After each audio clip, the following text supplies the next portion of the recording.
Flora. Kun me muutettiin vasta eilen tänne, niin Anni sanoi, että tänään mentäis laitumelle. Oot se kyllä tosi nätti.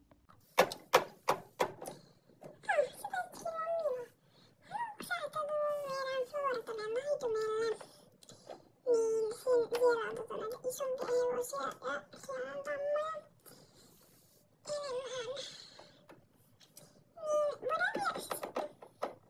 Joo, mä käyn lukea Floran reunaan. Ja niin, menkää vaan. Joo, tuolla sitten näyttäessä, missä se ladun. Joo, mä tuun teidän perässä. Joo.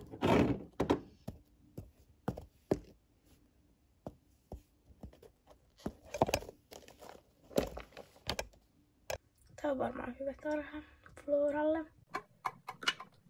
Joo, se on tosi hyvä tarha Floralle. Tää on hyvä iso. Niin. Flora on tässä tosi kiva kaveri. Joo, mä siis pistän nää patoamput päälle tänne. Joo. Tässä on Floralla kiva kaveri.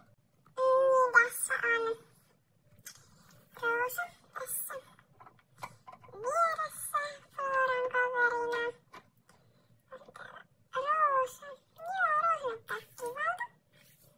Joo. Sitten mennään tänne toiseen pihattoon tänne. Joo.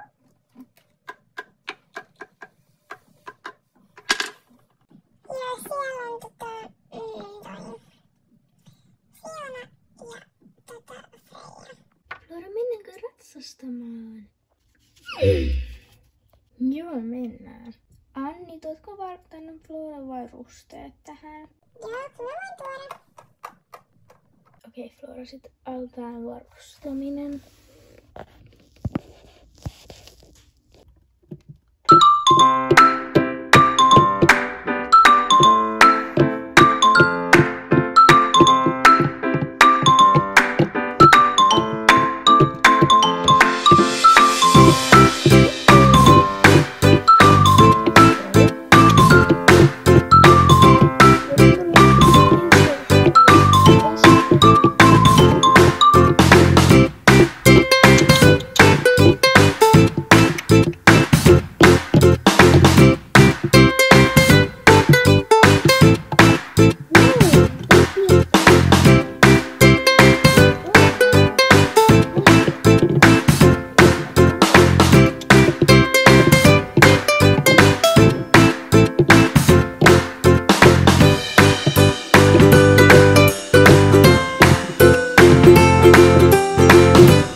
Nähdään seuraavassa videossa. Moikka!